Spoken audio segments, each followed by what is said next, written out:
The kids can't read, write, or remember anything or use their imaginations, and the teachers are wondering why. I keep seeing shit about how Gen Alpha cannot read. And as someone who is a part of Gen Z, please, for the love of God, can we all agree, no iPads? The past 30 years, many American children stopped learning to read.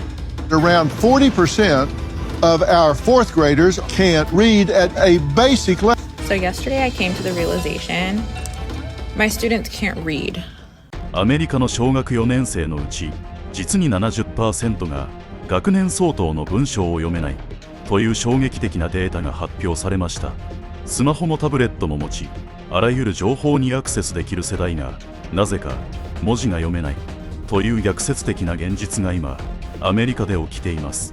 原因は AI でも家庭環境でもなく、30年にわたって学校で採用されてきたある指導法にあると研究者たちは指摘しています。その指導法は読書をもっと楽しくするという善意で生まれましたが、結果的に子どもたちを読めているふりが上手な子どもに育ててしまいました。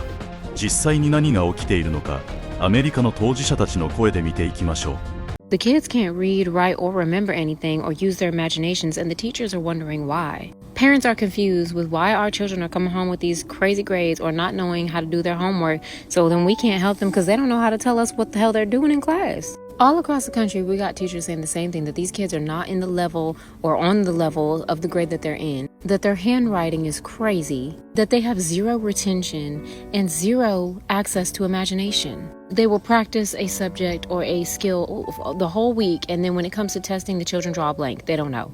They don't know what they're supposed to do. We were writing full-ass essays, the final draft and the rough draft in the same 45-minute time period, ready to turn in 3rd grade. We got high schoolers out here right now that can't write 5 paragraphs. And the teachers and parents alike want to know why. But I'm going to tell you something, it ain't the kids, it's the system. It's not just COVID. It's not just the phones and the tablets. It's not just the parents. It's not just the curriculum. It's all of it. I keep seeing shit about how Gen Alpha cannot read. And as someone who is a part of Gen Z, please, for the love of God, can we all agree, no iPads? At least 15 minutes a day with reading, and if they play games, they have to be educational. Most of the video games and stuff that we played when we were kids were educational. I used Leapfrog like nobody's business. My parents made me read, they made me sound stuff out, use phonetic. I played outside, I played with my friends. Like, we should not just be sticking an iPad in front of a kid or a cell phone. That's not okay. I think TV is fine. I think TV can be educational, and I think it can be more, actually not more, less, of an addiction per se than iPads and phones. It's not like you can bring your TV to bed with you or something if you have a TV in the living room, you know? So I hope we all agree we're actually gonna spend time with our kids, and if we actually want kids, we're gonna do that. And they're not gonna be little illiterate shits. So millennials, get on your fucking shit and make your kids fucking read. You idiots. It starts in the home too. That's another thing. Teaching and manners and behavior, everything starts at home. Everything. You can't rely on teachers to be your babysitters, to be your teachers, and to do just everything for your child. You yourself as a parent need to be doing that even more. All right? Good talk. Did you guys know that Gen Alpha can't read? My child is in the 2nd grade and can't read. I teach 7th grade. They are still performing on the 4th grade level. Over the past 30 years, many American children stopped learning to read. Around 40% of our fourth graders can't read at a basic level. I can't do it no more. I can't do it. Why can't they do it? Because of how they're being taught. The power that we are going to learn today, it's called picture power. Can we say picture power? Picture power! She's teaching reading using balanced literacy, a technique pushed by teachers' colleges that's supposed to make reading more fun. The learning goal would be that the children were able to use a picture to figure out an unknown word. They're training the kids to be bad readers. Niels Hoven, who designed an app that teaches kids to read, says, if you ask any parent who's teaching their kid to read, it seems fairly obvious. You teach them the letter sounds, and you teach them to blend those sounds together, and then your kids start reading. That's called phonics. The National Institutes of Health says systematic phonics instruction produces significant benefits. For some reason, for the past several decades in our school, this is not the way that they teach reading. One reason is that liberal activists said phonics drills take the joy out of reading.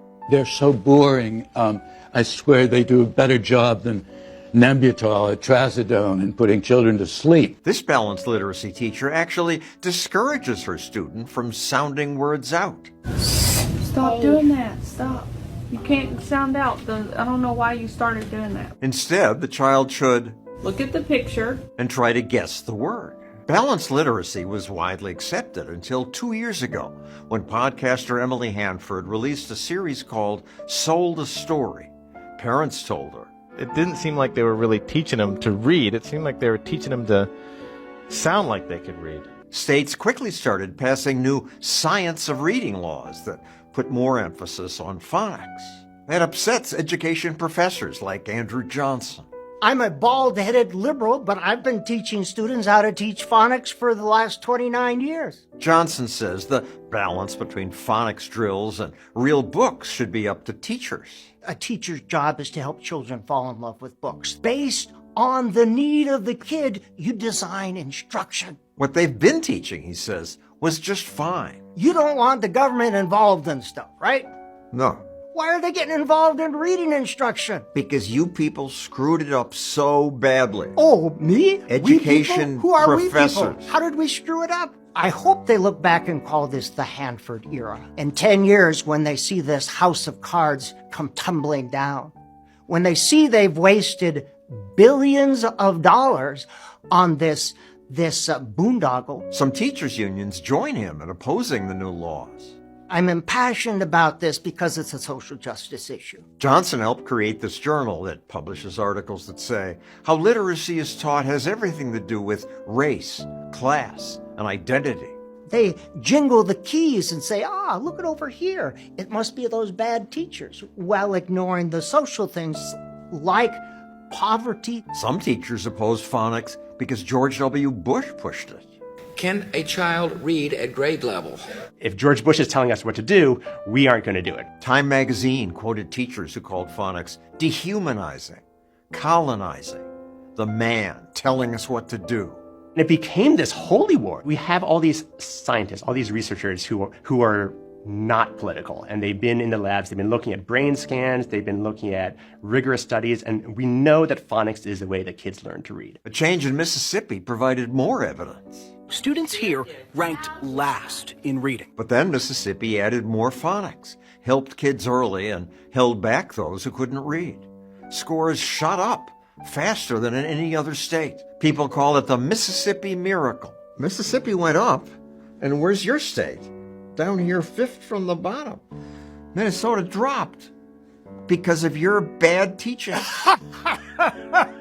And you parents should know, you shouldn't wait for teachers. Reading isn't something that just happens in school. You are your kids' first teachers, starting when you first speak to your baby. Yesterday, you were an absolute angel. You teach your children just by sharing the joy of words in everyday life, talking to them, open and shut, singing with them. Is that your favorite song right now? Helping them make up stories.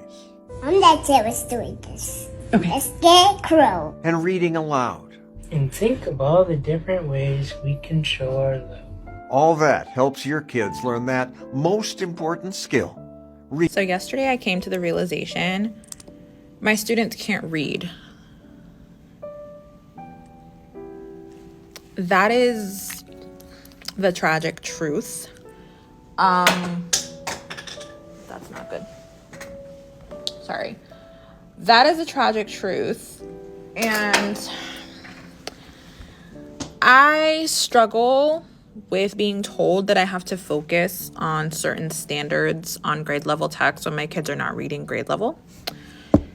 And I just don't really know how to navigate that. Like, I see they're struggling. They're not going to read because they don't understand what they're reading. You're going to give them a test with a text on it that they don't understand. So they're not going to attempt it because then that makes them feel a specific type of way. They don't want to struggle. And I get that. I do. But at the same time, they're not going to get better either. So it's like a catch-22. do I push them and try to get them to understand grade level text?